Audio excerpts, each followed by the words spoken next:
This is VOA News. Via remote, I'm Jim Bertel. U.S. President Donald Trump has vetoed the annual defense policy bill, demanding that lawmakers add a provision against social media companies.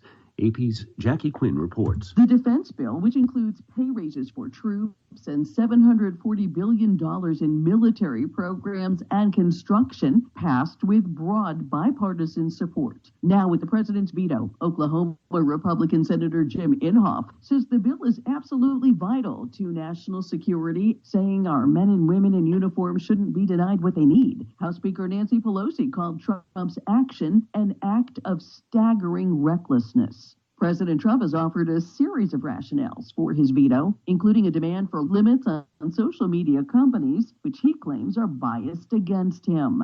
His veto sets the stage for the first override vote of his presidency in its final weeks. Jackie Quinn, Washington. Meanwhile, the president is threatening a government shutdown as well as not signing a coronavirus aid package. Reuters Freddie Joyner has more. The U.S. on Wednesday faced the prospect of a year-end government shutdown on top of a raging pandemic after outgoing President Donald Trump threatened not to sign a $2.3 trillion package that includes government funding and coronavirus aid for Americans.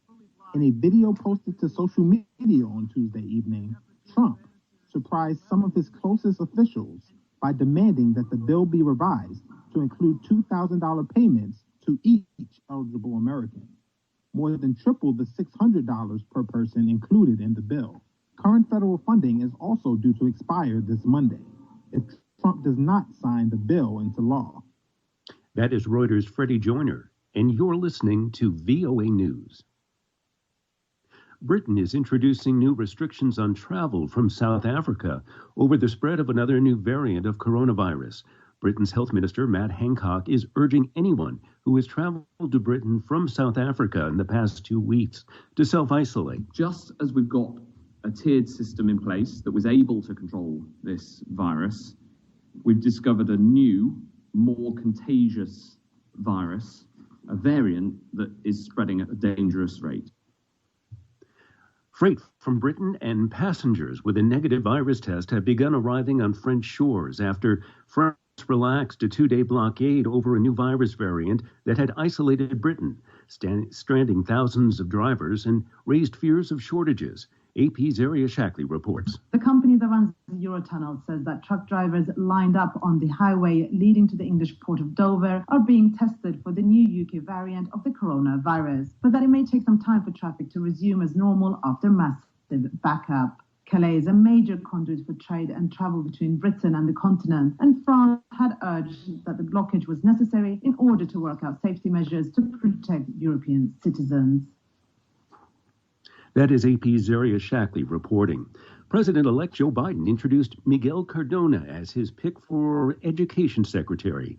The AP's Ed Donahue reports. Cardona has the top education job in Connecticut, and if approved, will start his new job during a pandemic. He's a Secretary of Education for this moment. It's been a struggle to educate students. Reopening schools safely will be a national priority for the Biden-Harris administration. Cardona is a supporter of public education, a sharp contrast to the current Secretary, Betsy DeVos. It shouldn't take a pandemic for us to realize how important teachers are for this country. Biden has pledged to have a majority of schools reopened within his first 100 days in office. Ed Donahue, Washington. The United States is calling for transparency and an end to violence after Russia said it had dispatched 300 military instructors to the Central African Republic ahead of elections. The State Department said it deplores the rising violence ahead of weekend elections. Russia says it is dispatching the military instructors on the request of the government following a purported coup attempt. The Ethiopian Human Rights Commission says more than 100 people have been killed in the latest massacre along ethnic lines in the western part of the country.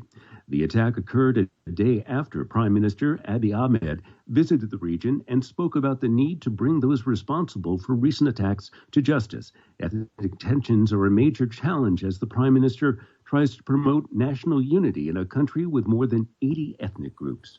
For more on any of today's stories, go to voanews.com.